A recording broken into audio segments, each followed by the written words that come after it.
Hello student, मैं प्रियांशु कुमार। इस video में लेकर के आए हैं हम लेसन 3, जिसका हम इसमें क्या पढ़ेंगे, थ्योरी पढ़ेंगे।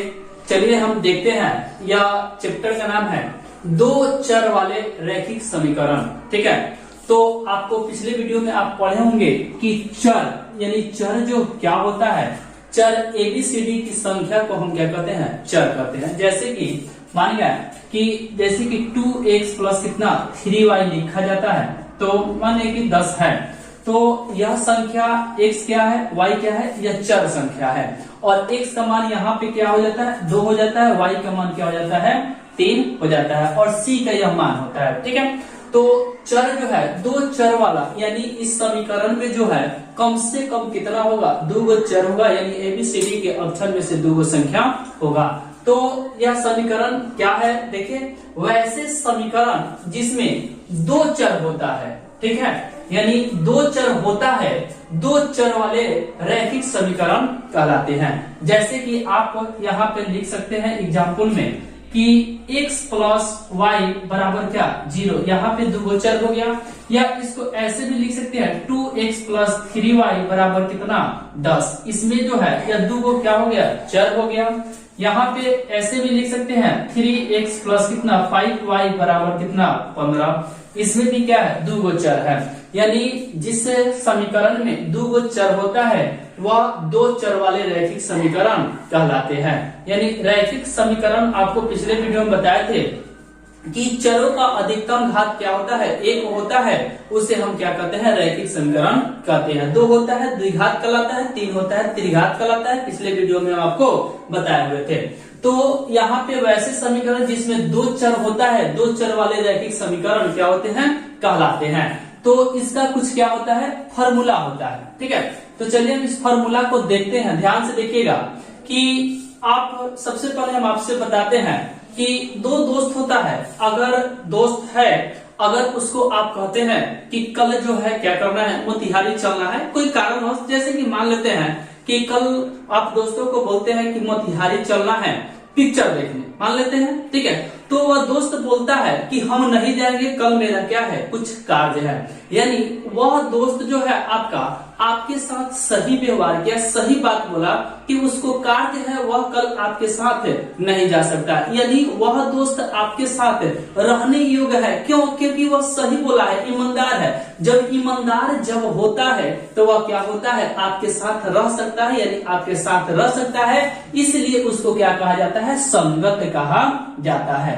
अगर वही दोस्त जो है, अगर मान गए कि शाम को आप कहते हैं कि कल चलना है पिक्चर देखने, सुबह जब आप कहते हैं रेडी होकर के चलो क्या करते हैं, पिक्चर देखने चलते हैं, तो कहता है कि नहीं जाएंगे, काम पड़ गया। यानी सुबह शाम को जब वह आपको क्या बोला कि चलेंगे, आज सुबह आप गए तो वह क्या कहा कि नहीं जाएंगे। यानी उसका मतलब है कि आपके साथ आपका दोस्त क्या किया है, धोखा किया है, झूठ बोला है। जब झूठ बोला है तो आप उसके साथ रहना पसंद करेंगे, नहीं रहना पसंद करेंगे तो वह हो जाता है असंगत, मतलब वह आपके साथ नहीं रह सकता है। इसका इसमें क्या होता है, आपको बताते हैं कि पहले का दिन क्या करता है, कहता है कि चलेंगे। जैसे कि मान गए कि शाम को कहते हैं कल चलना है पिक्चर देखने, और कल सुबह जाके कहते हैं चलो पिक्चर देखने, कहता है चलो। यानी वह व्यक्ति आपका दोस्त जो है, जो कहा है वह किया है। यानी आपको जो शाम को कहा वह सुबह क्या किया, करके दिखा दिया। यानी वह ईमानदार है, आपके साथ वह क्या कर सकता है, रह सकता है। तो उसको हम क्या कहते हैं, संगत कहते हैं। चलिए यहाँ पे देखते हैं कि A1 बटा A2 बराबर नहीं है B1 बटा B2 के, और बराबर है C1 बटा C2 के। यानी A1 बटा A2 बराबर नहीं है B1 बटा B2 के। जब पहले ही बराबर नहीं होता है तो दूसरे का को नहीं देखा जाता है। ठीक है, तो पहले ही बराबर नहीं है, यानी आप कहे, वह कह दिया मुझे काम है नहीं जाएंगे, यानी ईमानदार है, आपके साथ क्या कर सकता है, रह सकता है। तो वह क्या हो गया, संगत हो गया। यह जो पहले ही क्या होता है, न कह देता है, तो वह संगत होता है। इसका एक हल होता है। इसका हल कितना होता है, एक हल होता है और यह जब ग्राफ में खींचेंगे तो प्रतिच्छेद करती हुई रेखाएं होती है, या प्रतिच्छेद करती हुई क्या करती है, रेखाएं चलती है। जैसे कि इसको आप रेखा बनाएंगे तो एक दूसरे को क्या करती है, प्रतिच्छेद यानी काटते हुए क्या करती है, वो आगे की तरफ बढ़ती है, उसका ग्राफ होता है प्रतिच्छेद करती हुई रेखाएं। चलिए दूसरे का फॉर्मूला देखते हैं। A1 बट्टा A2 बराबर है B1 बट्टा B2 के और बराबर नहीं है C1 बट्टा C2 के। यानी कहने का मतलब कि पहले का दोस्त दूसरे का दोस्त से कहा शाम को क्या करने के लिए, पिक्चर देखने के लिए। सुबह वह कह दिया कि नहीं जाएंगे, यानी झूठ बोल दिया तो वह सच्चा नहीं है, ईमानदार नहीं है। जब ईमानदार नहीं है तो वह आपके साथ है नहीं रह सकता है, तो वह क्या होता है, अशांत कहलाता है। यानी आपके साथ वह नहीं रह सकता है। और जो अशांत होता है, जो झूठ बोला है, आपके साथ रह ही नहीं सकता है, तो वो कार्य करेगा नहीं करेगा, इसका मतलब है उसका कोई कार्य नहीं होता है। यह जो है कोई हल नहीं होता है, कोई कार्य नहीं होता है, कोई उसका हल नहीं किया जा सकता है। इसका जो है रेखा संपाती समांतर रेखाएं क्या होती है, खींची जाती है। यह समांतर रेखा होता है, इसमें क्या होती है, संपाती रेखा होती है।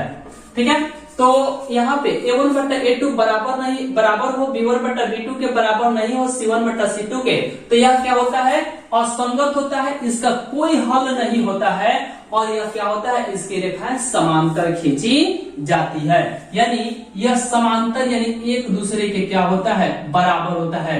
समांतर यानी सम मतलब बराबर, अंतर यानी एक दूसरे के बीच का अंतर क्या हो, बराबर। जैसे कि रेखा गया, यह इस दोनों के बीच का रेखा क्या होना चाहिए, समांतर होना चाहिए। यह क्या हो गया, समांतर रेखा खींची जाती है। ठीक है, तीसरे का फॉर्मूला इसका A1 बट्टा A2 है बराबर है B1 बट्टा B2 के और बराबर है C1 बट्टा C2 के। यानी जो आपको कहा, कब, शाम को कहा कल चलेंगे, सुबह भी उसके साथ आप क्या किए, वह गए, यानी जो कहा वह करके दिखाया, तो वह व्यक्ति क्या होता है, संगत होता है, यानी आपके साथ रह सकता है। इसको संगत कहा जाता है कि जो साथ रहेगा आपके हमेशा, तो वह बहुत सारा कार्य भी कर सकता है, इसीलिए उसको कहा जाता है अनेक हल। वह अनेक हल करेगा और उसकी रेखा जो होती है ग्राफ में संपाती रेखा खींची जाती है।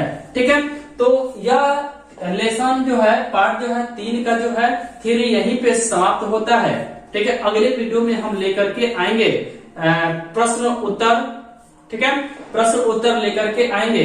अगर मेरा वीडियो अच्छा लगा हो तो इसे लाइक कर दे, इस वीडियो को जो है चैनल को सब्सक्राइब कर दे और अधिक से अधिक जो है इसे क्या कर दे, शेयर कर दे। फिर मिलते हैं अगले वीडियो में।